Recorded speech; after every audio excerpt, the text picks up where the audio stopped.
Dès que je l'ai vu, j'ai su exactement qui il était. Craig Butler, l'ancien petit ami de ma femme Marcy à l'université il y a 23 ans, était l'homme avec qui elle déjeunait. Il resterait toujours membre de cette fraternité, même après toutes ces années. Je ne l'aimais toujours pas, tout comme je ne l'avais pas aimé à l'époque. Lorsque je suis parti travailler ce matin-là, Marcy n'avait pas parlé de rencontrer quelqu'un pour déjeuner. J'avais supposé qu'il s'agirait d'une journée de travail ordinaire pour nous deux. Je m'appelle John Terrell. Bien que je ne les répare pas, tout le monde m'appelle l'expert en photocopieuse. Ce surnom m'a été donné il y a de nombreuses années, à l'époque où Xerox était la norme dans l'industrie. Aujourd'hui, je m'occupe de presque tous les types d'équipements de bureau. Bien que je n'ai jamais été particulièrement satisfait de ce travail, il a permis à mes 2 enfants d'aller à l'université et de rembourser le prêt hypothécaire. Le lundi est généralement mon jour de travail à Harrisburg, mais il arrive que les circonstances changent. Cette fois-ci, la compagnie d'assurance Americo à Allentown avait besoin de moi de toute urgence. Comme je n'avais pas besoin de mon camion de service habituel, j'ai pris la voiture de fonction. Après avoir terminé plus tôt que prévu, j'ai décidé d'aller manger un morceau à Outback.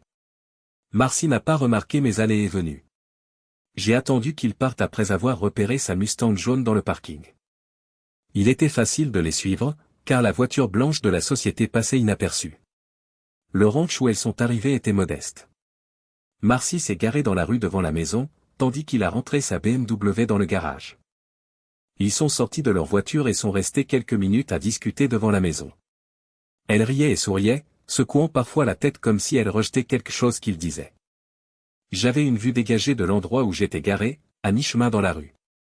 Elle lui a donné un petit coup de bec sur la joue avant de retourner à sa voiture. Après une brève pause, il l'a saluée et a disparu par la porte d'entrée. C'est à ce moment-là que tout a mal tourné. Marcy n'est pas montée tout de suite dans sa voiture. Elle a ouvert la porte mais a hésité. Elle jeta un coup d'œil vers la maison et laissa échapper un léger gémissement. Cela n'a peut-être duré que quelques secondes, mais j'ai eu l'impression que c'était une éternité. Puis, à mon grand étonnement, elle a retiré ses alliances et les a posées sur la console du siège avant. Mon cœur s'est emballé pendant que je regardais. Après un autre moment d'hésitation, elle a enlevé ses boucles d'oreilles, celles en diamant que je lui avais offertes pour son anniversaire l'année précédente. Elle les a laissées sur la console, ainsi que son téléphone portable. Puis elle est retournée vers la porte d'entrée et a frappé doucement. Je ne suis pas intervenu, je n'ai jamais été doué pour les confrontations. Au lieu de cela, je me suis approché tranquillement de la voiture, j'ai pris tout ce qu'il y avait sur la console et je suis rentré chez moi pour réfléchir. En moins d'1 heure, j'avais quitté mon travail et vidé mon compte en banque. 2 heures plus tard, mon frère Ken et moi partagions des bières à Frackville. J'ai laissé son téléphone, ses boucles d'oreilles et ses bagues sur la table de la cuisine sans note ni explication. Je pensais qu'elle s'en rendrait compte. Au cours des 3 jours suivants, Ken, sa femme et moi avons essayé de boire autant de Yuengling que le comté de Schuylkill pouvait en offrir. Le vendredi matin, j'étais au Franklin Driving Institute à Carlisle. 3 mois plus tard, après avoir satisfait à toutes les exigences en matière de formation et de stage, je suis devenu un conducteur de camion entièrement certifié. Il a été facile de décrocher un poste au sein de la division frigorifique de Franklin National, et on m'a attribué un camion flambant neuf ainsi qu'un salaire garanti. Peu après mon départ, j'ai appelé ma fille aînée, Claire. Après avoir expliqué ce qui s'était passé, j'ai reçu un sermon de 5 minutes sur mon insensibilité et mon manque de communication.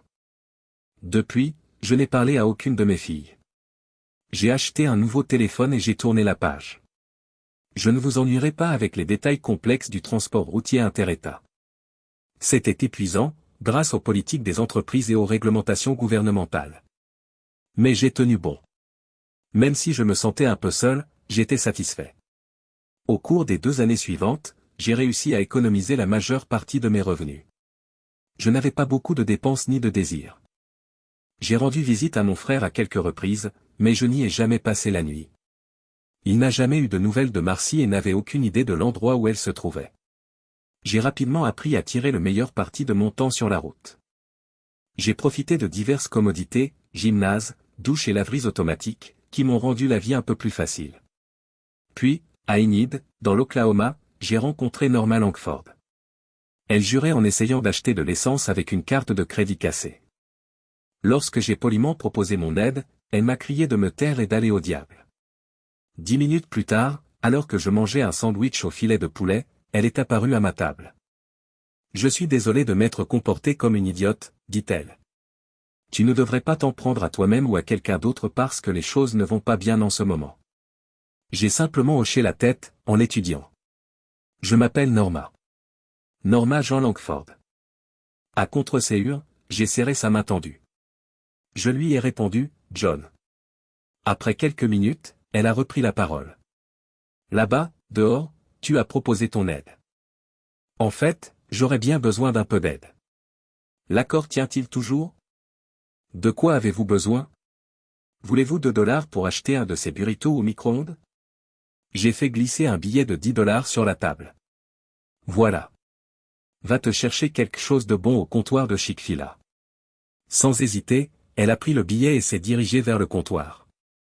5 minutes plus tard, elle est revenue avec un plateau et m'a tendu 3 billets ainsi que de la monnaie. Elle a mis 2 fois plus de temps à manger qu'elle n'aurait dû, tout en bavardant sans cesse. Après avoir terminé mon repas, je me suis assis et je l'ai observée. C'était étrangement captivant, c'est le moins qu'on puisse dire. Sa voix était monotone, mais pas désagréable. Elle radotait sans rien dire de substantiel, mais étrangement, je n'étais pas agacé.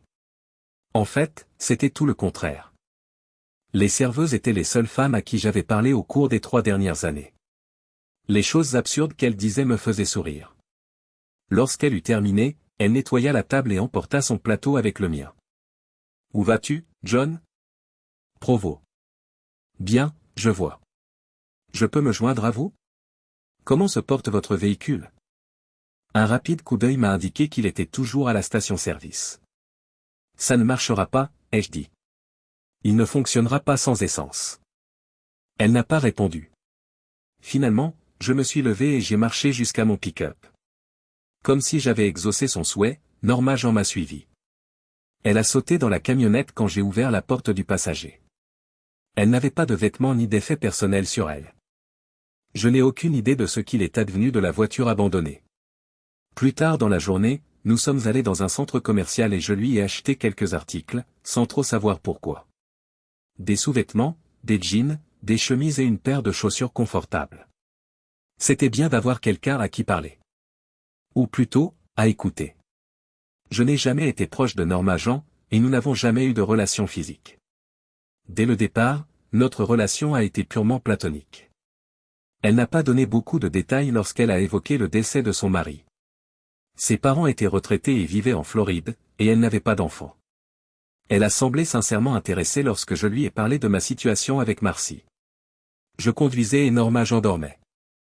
Elle s'occupait pendant les arrêts de camion, faisant la lessive pendant que je dormais. Mes achats de carburant couvraient nos douches et les séances de gymnastique occasionnelles. Au début, c'était un peu gênant, mais c'est vite devenu une routine. Norma Jean m'a demandé à plusieurs reprises pourquoi je n'avais pas essayé d'initier quelque chose de physique avec elle. Les mots me manquaient et je lui ai simplement dit que je la considérais comme une sœur. Elle n'en a plus reparlé. Pendant environ 9 mois, tout s'est déroulé sans problème. Le seul problème qui s'est posé a été son refus catégorique d'entrer en Pennsylvanie. À 2 reprises, j'ai dû la déposer à Hagerstown et la reprendre plus tard. Puis, tout s'est arrêté. Le ministère de l'Intérieur m'a envoyé un message plutôt inquiétant. Je devais rencontrer un représentant du National Transportation Safety Board et de la Pennsylvania State Police dans les plus brefs délais.